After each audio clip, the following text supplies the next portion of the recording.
Hello there, ladies and gentlemen, and welcome to day number 3 of the Intel Extreme Masters Singapore. My name's Kyle Laris, alongside Mr. Todd. How are you doing, man, today? I'm doing great. I'm trying to tweet about the game to let the people know what's going on. I'll let you do that and I'll talk for a little bit. Okay, so we open up with Group C. We have arguably the group of death. I mean, a lot of the groups were very, very talented just in general, but a lot of people are considering this to be one of the strongest groups here, as it consists of Scarlet, Bomber, CJ Entus' herO, and of course MVP Dream. And we are going to be opening things up with herO versus Dream. And then afterwards, we do indeed have Scarlet versus Bomber, which I'm sure a lot of people are looking forward to. Yeah, it's a pretty dreamy group. Did you really do that? What? I mean, pretty dreamy group. I know it sounds cheesy, but if you look at all of these players here, they are so good. Any of them could be in the finals, could go really far. They've all played impressive games so far, except those that didn't play yet in the tournament. But these days in general, and I mean, Scarlet versus Bomber, are you kidding me? This is the first we're going to see herO in this tournament as well. He's one of my personal favorites, obviously, playing Protoss. So very excited for these matches today. Yeah, likewise, especially for seeing herO play. For me, after watching him go through the Korean qualifiers for the Intel Extreme Masters Singapore, it was really very evident that herO has actually very, very strongly stepped up his game here as of late, as of a lot of the CJ Entus players, as we saw herO and Hydra advance through the Korean qualifiers. And then also, we now have Effort, who made it into that top 8 as well yesterday. Playing very impressively. You have to wonder, what is these guys' practice regime? Is herO going to deliver as well as Effort did? Yeah, we shall see. I mean, he entirely could do after seeing his run through the qualifier.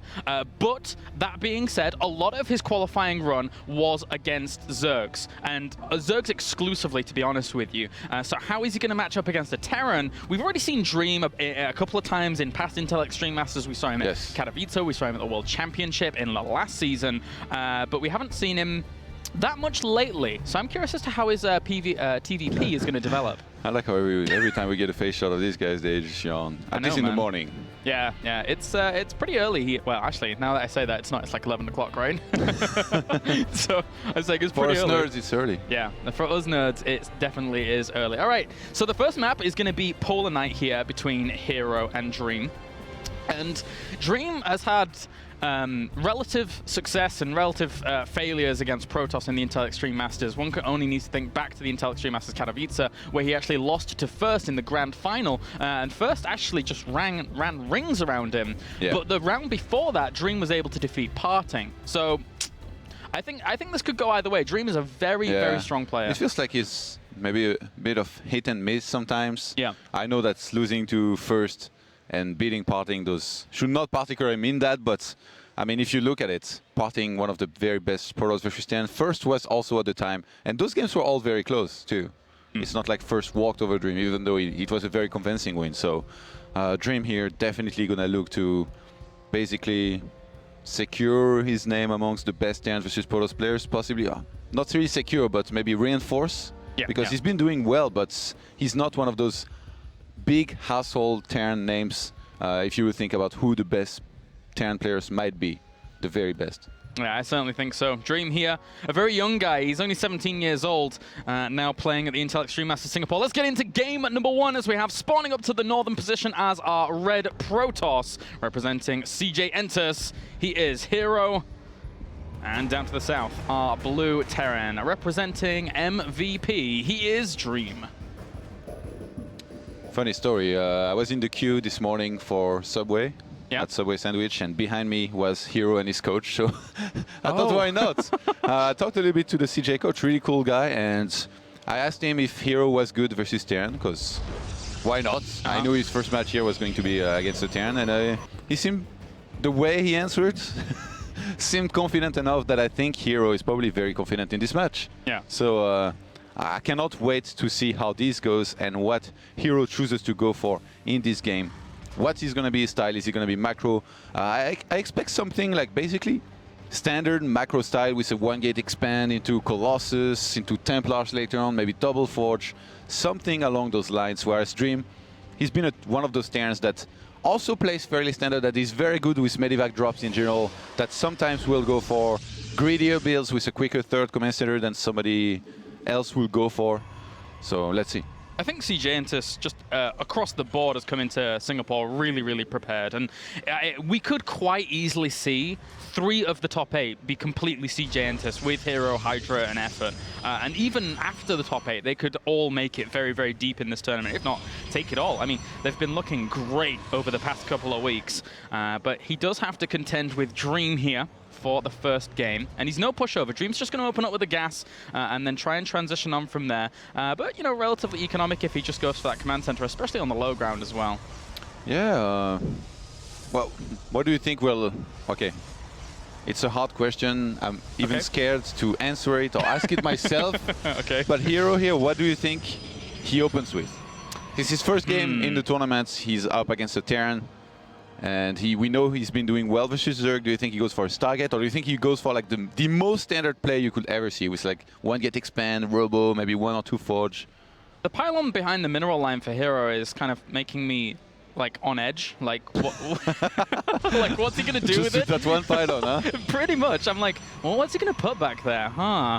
I mean, the Cybernetic core is finishing, and he's not going for like a super economic opening himself. So where's he gonna go with this? I think the second pylon is never too much of a tell, unless he's like really far out into a corner, which now it really isn't the case. Because if you think about it, where else would he put it than behind his mineral line? So this still doesn't mean too much, but getting a Zealot, then a Stalker, and a Mothership Core, this feels like an overly safe build. Yeah, I thought that. Yeah. You don't need to get all of those units. If you do get all of them, you might as well be aggressive with them. I think herO probably saw like there was an SCV which could block the expansion as well, so that also encourages him for getting some units. Oh, actually the Reaper almost finding the probe here, which would have been disastrous. Yeah. Nice micro by Dream already in this game.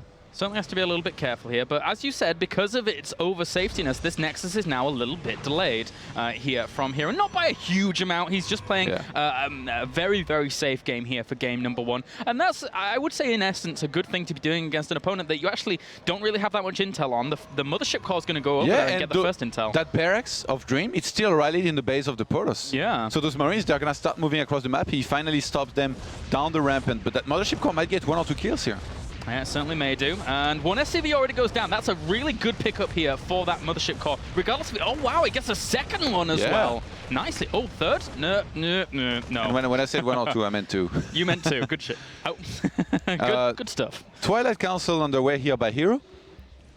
Is this Dark Templar? He has a lot of gas. Or is this Blink? I think Blink definitely will be a good choice on this map. Yeah. Because, okay, he goes for the Blink. He can go up to 5 gateways now, and he's going to do a ton of damage.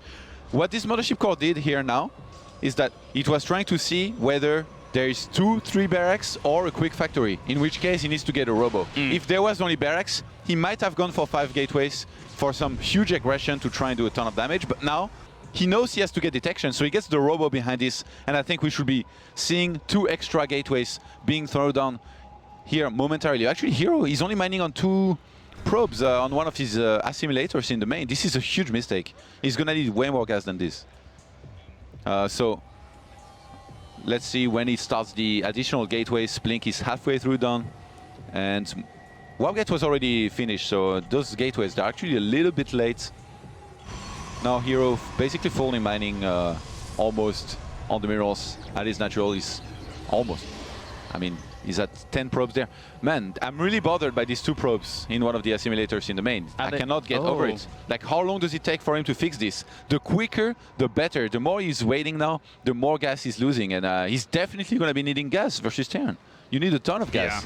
Yeah, especially since he's going Blink Stalkers. It's not like he wants to open with a ton of Zealot and then get charged. No, he's getting Blink. Well, I like the fact that he's getting Blink, especially against a player like Dream, who loves to start dropping as quickly as possible against the opponent. And this is prime position. This is exactly what Dream loves to do. Get in his opponent's face really, really quickly. Start bringing the pressure to them. And those Stalkers are already there. Blink is actually about to finish. He could lose some of this if he's not careful.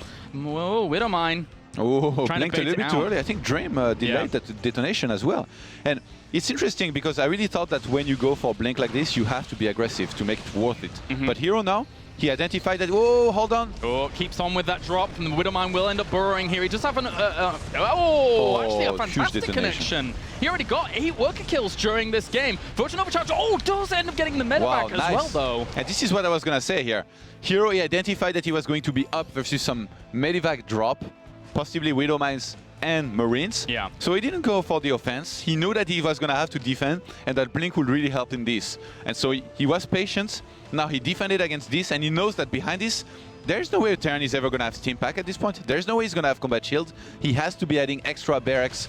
And Dream is finally starting to anticipate the counter-attack, which everyone knows is coming now. herO, I really think that this is the right choice here for him to counter here. And since we have a 3rd command center, the unit count for Dream is going to be very low. He's on 18 army supply against 27 for herO. Those are mostly Blink Stalkers, but they're very dangerous. Does he blink up the ramp to get the tank? But look at this by Dream. He's so well prepared in terms of the bunker already on the high ground. SCV's positioned at the natural as well. This is a really, really good position here for Dream to try and defend against this. Get the tank. Oh, will be able to pick that off though. Very, very nicely done. He's going to try and negate the damage of the bunker just by completely circumventing that location. And now he finds himself right at the back of the main where he can just blink down onto the low ground. But he's actually just going to keep going around the mineral line. He's going to try to trade Stalkers for SCVs here, which is the perfect choice. Not going to end up killing as many as I thought he would, maybe. I think he might have to blink out here very, very soon. But nonetheless, nice job by herO. He's actually attacking the bunker, the expansion as well, with just 3 Stalkers right now. Behind this, getting the 3rd Nexus and the Robo Bay. herO feels confident enough. He knows that he's done enough damage, and he's also put Dream in a defensive posture, which he's happy about. So if he gets the Colossus production going, he already has Blink to cover this Colossi against the Vikings. I really like how herO is playing out this game, but at the same time, I got to give kudos to what we're seeing from Dream in order to anticipate this kind of push coming and try and defend it as best he can. But herO's just wiggled around where he can to get as much damage done, and he's not done. He's stood out here. He's stopping any drops going on at the other side of his map, the other side of his base. So this is really impressive here by herO. Yeah, and I'm also a big fan of the double forge that herO has thrown down. He's still trying to do damage without really losing anything. Oh, barely saves one of those Stalker here with 5 hit points. We should be seeing a gateway explosion very soon as well, because herO's been making a whole bunch of probes. He's taking a 3rd, you know. After he starts 1-1, he's definitely going to start getting way too much money for him to spend on just 1 robo and 3 gateways. But hold on, he's trying to trade a little bit more of this Blink cooldown versus SCVs. This cost efficiency by herO has still continued to be superb, as he's got 20 worker kills so far. That is a ton. Exactly, I mean, and especially considering that he's at 50 workers himself against 40, and he gets even more because the army for Dream just can't contend with this. Wow, and Dream has to evacuate at this point. This is disastrous of a situation for him. What a game by herO. Is he going to get the orbital command? Needs to repair, but he's not going to get it. The command center already goes down. I cannot believe it all starts with like sniping of units and trying to get some kind of good attack on these bunkers, and then suddenly it snowballs out of control. herO Stalkers never stop until they've killed everything. They never stopped, they never died. They just kept blinking back and sitting at the back lines. Forcing the Terran to evacuate was already a lot, but then he gets the command center. Are you kidding me? Yeah. Dream, he was about to take a 3rd, but now he's on 2 bases. And he lost one of his orbital commands. This is disastrous for him at this point. He has no way to move out. He's up against Blink Stalkers. Many Blink Stalkers. He can't do much. He has to sneak a medevac away. That's what he does now, but this gets spotted by a pylon. Instantly. Like, I mean, this was desperation mode by Dream. He had to try and make something happen with this, but he even gets caught out by the Stalkers. Oh my. Well, good focus fire though there by Dream to try and bring down some of the weaker Stalkers, but still, they are just going to get obliterated. Behind this, herO is getting charged. His 1-1 is almost done. He's added 3 extra gateways, and oh my. The thing is, he's left his Mothership Core back at home the entire time. So even if he got countered, he could buy himself a lot of time with the photon overcharge, and now Dream is moving out. There is more Stalkers than there is Marines. And also, okay, maybe not, but there's a lot of Stalkers. But he's got like a 3rd Colossus on the way with Thermal Lance about to finish, with no signs whatsoever of Vikings about to be present in this game. Yeah. He's still making medevacs. I think the best choice at this point for Dream is probably to pull SCVs and try to hit the timing before herO has too much, because herO, his production is going to snowball out of control here in a second.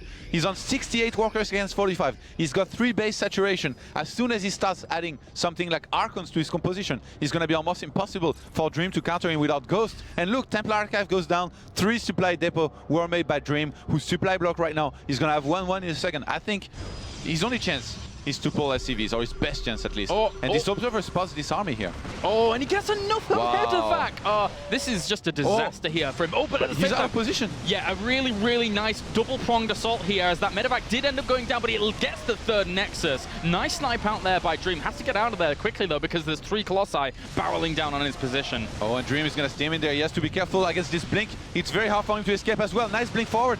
Oh, gets one of the medevacs. They're going to boost away, and the bio does end up escaping with the help of Stim. But now, because there's only like 2 medevacs, he has to make more medevacs to heal up, but he also has to make Vikings to deal with the Colossi. How can Dream do this with the stifled production that we see from him? Yeah, it's hard. Look at those medevacs. They don't even have energy anymore. herO is just going to chase this army down. Dream cannot escape. It's too much. It's too much. Dream, he got sandwiched, basically. Even the pylon that you pointed out at the bottom there, him just being able to warp in a few units. And now Dream's army is just dwindling rapidly. It's 59 army supply against 34, but a lot of the army supply here for herO is in 3 Colossi, which he has no answer for. He got bagels, man. There was army all around him. He got bageled. 2-2 underway here for herO. And the army supply, 67 to 42. How can Dream hold this? He's going to have to pull SCVs, but 4 Colossi versus 0 Vikings. This is never going to go well for Terran. Yeah, this bio is going to get evaporated, as are the SCVs who come off the line to try and push this away. But herO, in game number 1, has played a superb opening game here on day number 3, as all the SCVs, poor little guys, get absolutely roasted and toasted. The Marauders trying to push away from this army, but in the end, it's just too much. herO takes the GG, and that means it's 1-0 to the CJ player. He looks pretty happy. Yeah. For somebody who's just won a game, usually you don't see that much emotions from players from just winning a map, unless it's the semi-finals, the grand finals. But herO here, he looks like he's relieved. There's got to be a very satisfying feeling to that map for our Protoss player. I mean, also the way the entire game went. Yeah, exactly. He was never in real trouble. He went for the blink, then he adapted perfectly. He defended the first drop very well. There was a big detonation on his probes, which sometimes can be disastrous, but in this case, he recovered very well. Oh, yeah. And everything that he did was just very close to perfect. And I don't want to say perfect because it's never ever perfect, but close to perfect. He's as perfect as it's ever going to be in StarCraft. Yeah, I think, you know, he recovered really well because he was always anticipating the playstyle of Dream coming into this game. It was very clear, going for the blink that early to shut down the potential drops. And yes, there was that detonation, as you rightly said, but even still, Mothership Core always present at the back, always making sure he has that insurance policy to shut it down, knowing that his blink stalkers were at the front and piling on the pressure, and the only way he could have taken damage was by a counter drop. So it really does feel here as if herO has prepared very, very heavily for this opening game. I mean, the way he scouted was very smart, actually. I'm not sure if he had prepared this entire build to go this way, but the way he scouted with the Mothership Core was so clever because he killed 2 SCVs and he knew that there was a quick factory. So imagine he hadn't done that. You know, a lot of Protoss players, and by that I don't mean just myself once again, they don't scout early on just to get more money, to be able to mine more minerals. More money. And what that means is that you don't know if your opponent is going for a quick tech build or not. So what is a way to scout later on? Hallucination or Mothership Core are an option, but Mothership Core scout like this is very dangerous, make no mistake. Just because herO did it, don't try this every game in ladder. This might go very wrong for you. And now, he was able to see the factory, he knew there was going to be Widow Mice, he got the detection on time. It was just perfectly planned and perfectly executed. All right, well, game number 2 now on the way as we load up onto Akelon Wastes. And here we are, spawning down to the bottom right-hand corner, the winner of the previous game in the red. He is CJ herO with a little net marble thing on his shirt. And it's like a little yellow monster. And up to the top left, we have our blue Terran. He is MVP Dream, who doesn't have a little monster on his shirt. I'm quite sad about that.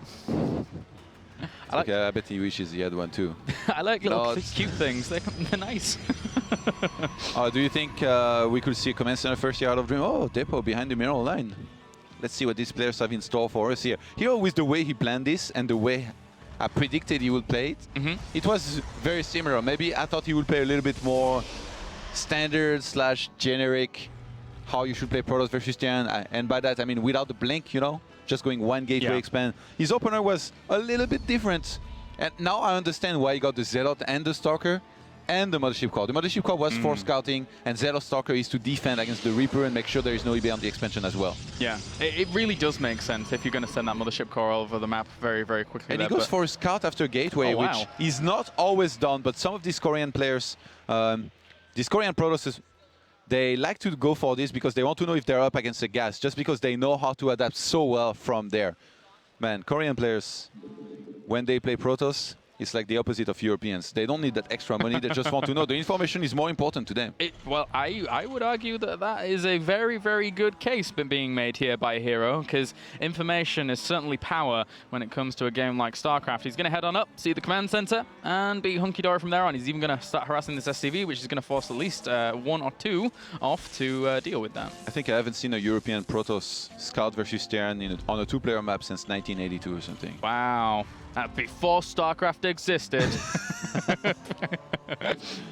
And knowing about this now, herO is basically going to be able to choose how he wants to go from there. And he's already reacted. He didn't mind any gas just yet. He had Gateway, gas, and behind this he started the Nexus. I really like this. This is one of the best reaction you can have to this. You can get a Zealot sometimes to try to be aggressive, but against a Terran like Dream, you can never expect to be able to kill too much, especially since it's a high ground command center. Yeah, against low ground command center, you can get in there, try and do a little bit of damage, but high ground, it's a lot less likely you're going to be able to do anything. And man, that probe, you can tell herO played Brood War here, because that is one scary probe. Just be careful though. Ooh. And as we see here, I mean, you do lose a little bit of mining time with that when he has to deal with just one probe with 2 SCVs that are trying to repair themselves. He's even trying to get in here and get that weakened SCV. And that's always how it goes, man. that really is. I'm surprised he actually stuck around for that. But you know what? He's done a bunch of damage on those SCVs. Imagine he drops like 4 Zealots later. Those are going to get killed instantly, man. And third barracks here by Dream wants to play it fairly safe, getting a lot of Marines early on, making sure he's not going to get pushed. The thing is, Dream got a great scout as well. He went for the scout with his SCV early on. He didn't completely gamble with his command center first, and he knows exactly the timing on that Nexus, on the first gas, so he knows that there's not going to be any kind of quick Oracle headed for his base, which is always a relief. That certainly I don't play Terran, but I can tell you, even in PvP. Especially as of late, they're pretty good when they want to get going, especially in the hands of someone who has meticulous control, which is translated over quite nicely from, you know, such blink plays that we saw that were very cost efficient here by herO in game number 1. So, well, just adding on the extra, that's third gas at all 3 gases at the same time for Dream. Isn't that a little bit weird? Or is it just a catch-up? I mean, those gases were pretty late, because he went for the command center first, then he made the 2 barracks, and then he made a late 3rd barracks. So I guess he wants to start a factory very quickly here. Putting 3 plus 3 plus 2. He's going to be able to start this a lot earlier. He's going to be able to start steam, because look at his gas right now. He's got 50 gas. He needs to start steam pack. He needs to start a factory very quickly as well. He doesn't want to stay basically medivacless for too long time. And he wants to be able to get steam pack at the same time. So this is actually pretty smart what he's done here. I was surprised we saw 3 barracks before any gases. Oh, herO getting cheeky here. Quick 3rd Nexus. If that SCV sees it, the 3 barracks production could be very strong. But yeah, you see, this is the job of those 2 Stalkers in the Mothership Core, to basically prevent this from being seen. And this is actually a little bit suspicious, I have to say. 2 Stalkers and 1 Mothership Core in the middle of the map. Dream might be able to read into this. We are going to see how he chooses to be aggressive, but realistically, with only Marines right now and a factory on the way, steam pack just started. It's going to take a while before it finishes. I don't think he's going to be moving out anytime soon or trying to do too much before he's closer to medivacs.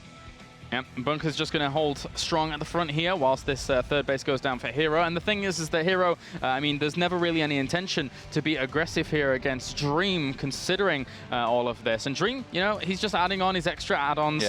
But he's prepared his Marines in all these places to try and deal with harassment, but it's just not coming. And he sees us 2 gateways. He's got to be considering the fact that those gateways are pretty late here. Yeah, not just that, there is no tech here. Yeah. So either something very aggressive is up, or there's a 3rd Nexus. At this point, I don't think there's anything more than he has that he can do versus something very aggressive, except maybe throwing down a couple extra bunkers, which, yeah, it doesn't look like he thinks that's what it is. So I think he might think it's Dark Templars, because he's throwing down a turret, and also we've seen a lot of Protosses being up by 1 game, going for Dark Templar in second games to try and get some kind of early lead by surprising their opponent, especially if you play very standard in the first game. It's one of the good things you can do in a second game. So herO is actually going for Blink, and he's placed this at his natural, which I really like, because this wasn't spotted now because of this. And he's adding a lot of extra gateways, already 3. He's gonna be up to 6 gateways. I think he might go for some kind of huge Blink timing counter-attack if he's able to defend the first push that's going to come from Dream well, which should be the case. I mean, in the previous game, he did well with those Blink Stalkers, man. Dude, I mean, if he just went for a massive, massive gateway attack now, the amount of minerals he gets over 3 bases at this particular point in time, after having that third down so early, is going to power out so many units. He's got so many gateways on the way. Army supply's in favor of Dream right now, but that will rapidly change here for herO. After those injects. No, wait, just those gateways. Production. 7 extra gates in production. Exactly. It's so many. Look at the main. Look how many gates there are. There's so many gateways. He has like 12 or 13. I really like the way he's doing this. Like, seriously, this is so good. He's getting a ton of gateways just before the big push comes. And now, this is going to be the only timing he's weak, really. And by that, I mean, he has 10 less army supply than his opponents. It's the only time he can take a little bit of damage, but Blink's about to finish. If Dream starts dropping, he could be caught off guard. Oh, he only showed a portion of his army there to Dream. That is so smart, because everybody knows that one Marine will get steamed in there to be able to spot how much the Protoss has and what his composition is. The third base will be scattered in a second. Dream going for his own third base in the meantime. Does he pull back here? I don't know if he clicked on the minerals just there at the third base, but if he did, then he will know for how long that base has been up, and he should know at some point that he has to be very, very careful about this, because Blink has done this a lot of Stalkers. He's going to go for the fight here. Some of the force wheels will end up going down, but they let some of the bio through. But now herO, he's going to go on the counter attack. This is a very strong army. He's got a pylon set up to the north as well, and Dream is under a lot of pressure. He needs more bunkers, he needs more defense, and more everything. Yeah, herO has already caught up on the army supply. He's on 70 right now against 48. He's going to start moving across the map. Look at his bank. He had a ton of money. He just spent all of it. How many Stalkers is that? Oh my, that's a lot of Stalkers. They're not going to die too quickly here. There's not that many Marauders either. 25 Stalkers able to power through this army. He doesn't even care about defensive Blink. He's just going to go straight for the jugular as herO moves on forwards. Blinking forwards as well with a small portion of those Stalkers to make sure that he can continue the pressure. Time Warp as well. The SCVs coming off the line to try and shut this down, but it's not going to be enough. herO has played a fantastic game number 2, taking a little bit of a risk, but in the end, that powering pays off. But that was still a good hold by Dream. He's not done yet. But he had to pull SCVs, and there's a Time War behind him. There's no way he's going to be able to retreat behind this. Those Stalkers and Zealots doing a ton of damage here. Dream's going to try to pull back. The Time Warp expires, but there's too much here by herO. Perfect opportunity here for herO just to say, I'm going to warp in a load of Zealots, tank everything else, and allow these Stalkers to do the damage to the Medivacs whilst those Zealots end up tanking everything up. Dream is evening up the army supply, but he's lost 34 workers. The power behind the economy for herO is just going to continue forwards, warping in mass wave after mass wave of Zealots to be able to power down these Marauders eventually. Yeah, I mean, herO is warping into way too many units here. This is going to be it for Dream. He doesn't have enough anymore. What a fantastic little series that we've seen here. A very quick, succinct series so far. If herO's able to vanquish Dream right here, right now, but still, I mean, he has the follow-up behind him. He has Templar Archives, purely gateway, focusing down those Medivacs, trying to boost out of the way, and those Marauders, they are still holding their own against the Stalkers, but once the Zealots pin them down, and all of the Medivacs are gone, with the limited economy that we're seeing here from Dream, he can't produce. It's difficult. Dream's trying to go for some kind of crazy comeback here. Keep in mind that herO's 0-0. He hasn't gone for any upgrades. No forges were made this game. He threw down a ton of gateways. He went for the attack. Dream's mining with quite a few mills actually on his third base, but his army supply is just way too low, even though he has Medivacs. He has 1-0 upgrades now. He's going for the 1-1. And herO behind this, he's going to play it safe. Oh, the pylon! He gets it! Nice snipe out there from Dream. He's going to buy himself a little bit of time because of this. Ooh, herO sneaky. behind this though, he's going for charge plus storm, and I just think he has way too many gateways to be able to lose this. He's getting a robo as well, playing it safe. Do you know how many gateways there are? There are 12 gateways. Yeah. This is the biggest production you can get going on 3 bases versus a terrain like this. herO's well saturated on 3 bases now, and Dream's actually moving out somehow. Yeah, this is going to get prolonged. because Dream was able to sneak out that third base and get the economy going with the mules there, he's keeping himself in this. But herO still with an extreme advantage thanks to the fact that Storm is about to finish up. There's no sign of a Ghost Academy anywhere, so it's going to be hard. This is brilliant what he's doing with his Stalkers here, making sure he knows where the army is and how much it is. He's whopping in some Zealots across the map to send them for some run by. herO still did not spot the third base from Dream. He might not even know about it at all. He throws down the Dark Shrine behind this, and now he has Storm, he has Charge. herO has had enough. He wants to end this game. Dream's pulling back home. I think he realizes what's chasing him. No. Oh, he steams forward for a second here. Well, Charge just finishing up in the nick of time, and the Zealots actually being whopped in from the high ground here Sandwich at the third time. base. Oh, he's got the bagel! The bagel is happening, Todd, once again. He got a little bit of a surround. He did kill off those the Zealots at the back, though, so the bagel was halved, and he was able to escape. But those Zealots, as well as the Stalkers, and here come the Storms. Will he be able to land them? Well, I mean, he kind of caught. Wait a minute. Oh, he stomps his own army. Why not? Why not? I think herO's pretty confident at this point. I don't know why that tickled me so much. 121 armies supply now for herO, supply in general. Dark Shrine about to finish. Dream is in so much trouble. He's gonna try to hold on. He starts 2-2. I cannot believe he starts 2-2. You're about to die, man. He's about to die, but there's not really a whole lot he can do at this point. The SCVs come and try and join the fight, but the Zealots are going to shred those up along with the Stalkers. GG for game number 2. herO will take it 2-0. A bizarre series, but herO shows that he is so formidable. You have a great laugh. Your laugh is formidable as well. Sorry. That was great. I like the small taunt at the end with the Storm with his own units. Why not, you know? That was brilliant. Some players have been known to do things like this, like a Miner Nexi. Why not? That was quite convincing, I have to say. Those CJ players, man, effort impressed me so much yesterday. And today, herO in just one series is earned my heart. If the brackets work out so that we see like the CJ players on either different sides of the bracket, we could see a CJ all final. I mean, it's kind of a little bit bold to call considering the players that we have. Let's not get ahead of ourselves. They're good, man. They are good. Okay, I say that effort impressed me yesterday, but Don Gregu impressed even more. Yeah, he did play well. Let's not forget that. And MVP, is he back? No, I'm not going to do that. He's still always good. You really can't count him out. But as is especially with stars on support. Yeah.